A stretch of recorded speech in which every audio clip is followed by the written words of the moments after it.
The Poem of the Man God, the second year of public life. Chapter 141. Instruction to the disciples while going towards Arimathea. 19th of April, 1945. "My Lord, what shall we do with this man?" Peter asks Jesus, pointing at a man whose name is Joseph, and who has been following them since they left Emmaus. Joseph is now listening to the two sons of Alphaeus and to Simon, who are paying particular attention to him. "I have told you, he's coming with us as far as Galilee. And then he will be staying with us.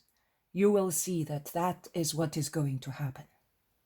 "Is he going to be a disciple too, with that foul story about him?"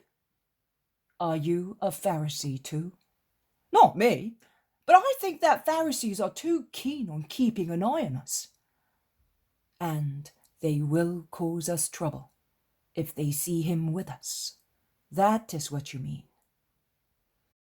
So, we should allow a son of Abraham to be plunged into grief because we are afraid of being annoyed?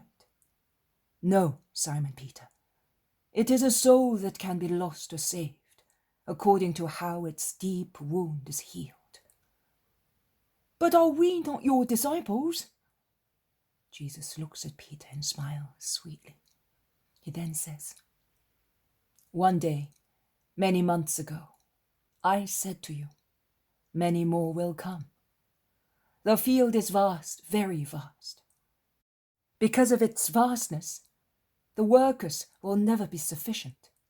Also because many, like Jonah, will die working hard. But you will always be my favored ones," concludes Jesus, drawing gloomy Peter close to himself, and his promise cheers the apostle. "So, he is coming with us?" "Yes, until his heart is refreshed. He is deeply disillusioned by all the bitter hatred he has had to endure. He is indeed poisoned." Also, James, John, and Andrew have joined the Master and are listening to him. "You cannot appraise the enormous harm that a man can do to another man by means of his hostile intolerance. I ask you to remember that your Master was always very benign towards those who were suffering from a spiritual disease. You think that my greatest miracles and my main virtue consists in the curing of bodies. No, my friends. Yes, those of you ahead of us, and you who are behind me, all come here. The road is wide and we can walk in a group." They all gather round Jesus, who continues, "My main deeds, the ones that bear the clearest witness to my nature and my mission, the ones upon which the Father looks with joy, are the healing of hearts, whether they are freed from one or more capital vices, or relieved from grief. Hearts are discouraged by grief when they are convinced that they have been struck and abandoned by God. What is a soul that has lost the certainty of the help of God? It is a thin bear vine crawling in the dust, as it is no longer able to clutch at the idea that was its strength and its joy. It is horrible to live without hope. Life is beautiful in its hardship only because it receives such warmth from the divine sun. The aim of life is that sun.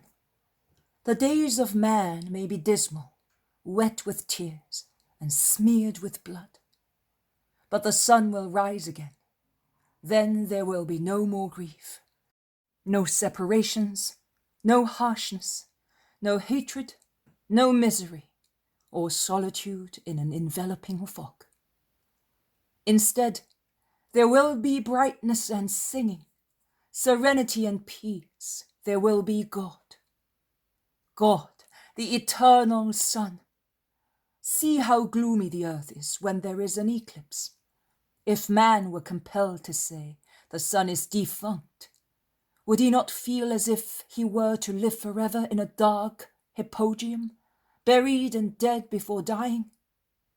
But man knows that behind the planet that hides the sun and makes the world look dismal, there is still God's bright sun.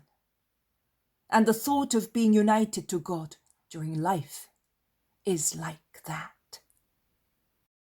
If men hurt, steal, and calumniate, God cures, grants, and justifies. And it does so in full measure.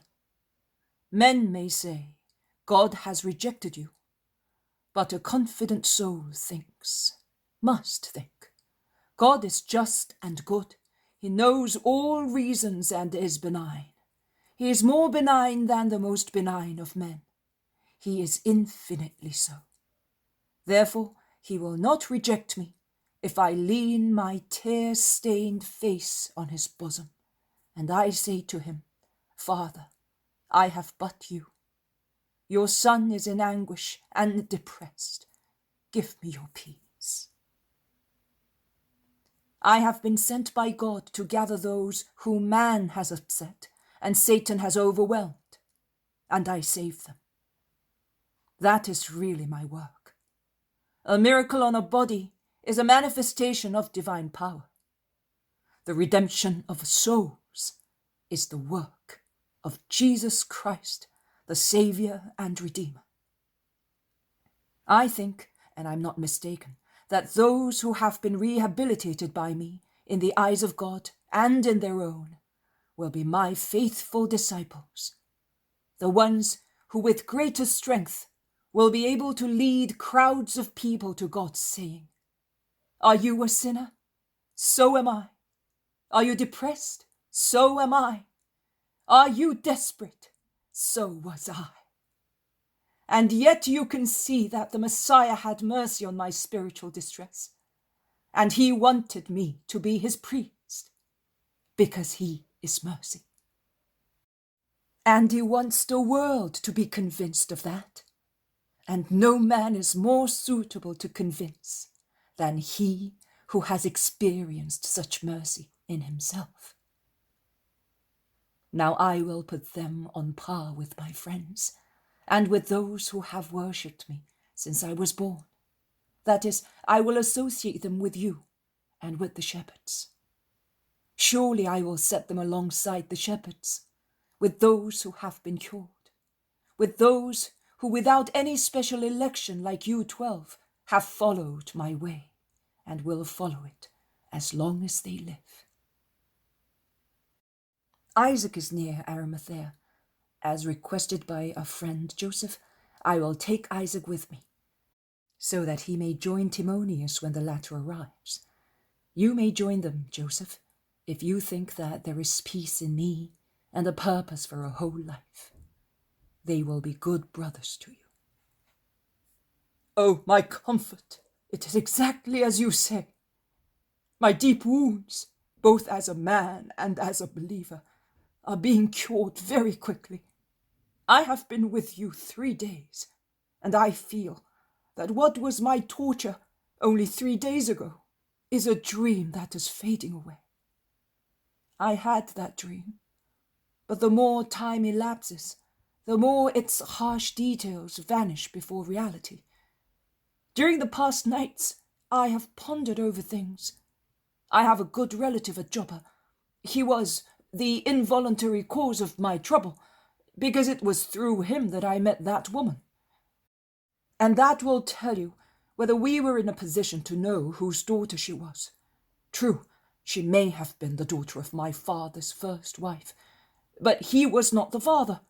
Her name was different, and she came from far away. She became acquainted with my relative through business transactions, and that is how I met her.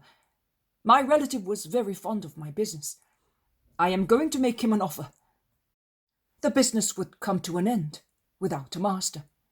I am sure he will buy it, also because thereby he will not feel remorse for the trouble he has caused me. I will then be self-sufficient, and I will be able to follow you without any worry. I only ask you to grant me That man Isaac you mentioned. I am afraid of being all alone with my thoughts. They are still too sad. I will let you have Isaac. He is a kind soul. Sorrow has perfected him. He has carried his cross for 30 years. He knows what it means to suffer. In the meantime, we will go ahead, and you will join us at Nazareth. Are we not stopping at Joseph's? Joseph is probably in Jerusalem. The Sanhedrin is very busy. We will find out from Isaac. If he is there, we will take him our peace. If he is not there, we will stop only one night to rest. I am anxious to reach Galilee. There is a mother who is suffering. You must remember that there are people who are keen on distressing her. I want to reassure her.